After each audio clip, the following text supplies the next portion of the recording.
ako dito ng mga pasado 6:00 at minute ko nga ang itong si Pastor James dito sa Kapas upang alamin nga yung kanilang sitwasyon.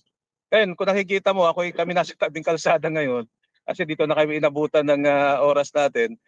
Kasi dapat papunta kami doon sa sitio. Anong sitio yun, Pastor? Sitio Bitel po. Sa sitio Bitel.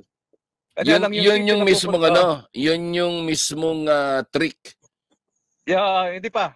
Sa Yun ay trick pala, dun, trick. yun yung pinaka-community nila. So Ah. nakatira yung mga katutubo, mga Aita, na anong kayo? Anong angkan? Anong tribo? Anong tribo? So yung sila yung mga sila yung mga nagpaparating ng kalanginay. Kaya lang, unfortunately, papunta sana kami doon sa kanilang community.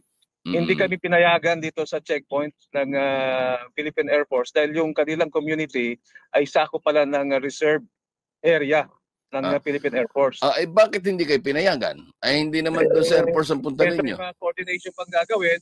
Ang sabi ko nga dito sa kanila, wala naman tayong kinalaman doon sa kung ano yung usapin nila dito. Ang ating sinadya rito ay yung kanilang hinaing na pinaparating sa gobyerno tungkol doon nga doon sa pinatubo trek, yung paghaharang.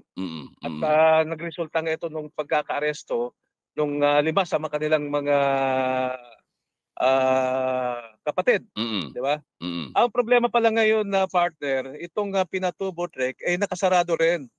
Bagamat ito nga yung sa side ng Kapas ay nakabukas, yung sa side ng Zambales ay kwento ni Pastor kanina, ay hindi rin pala makalusot ang mga turista. Yung mga trekker, yung mga nagte-trek dahil isinara din ng mga taga Zambales yung mga katutubo doon, yung daan.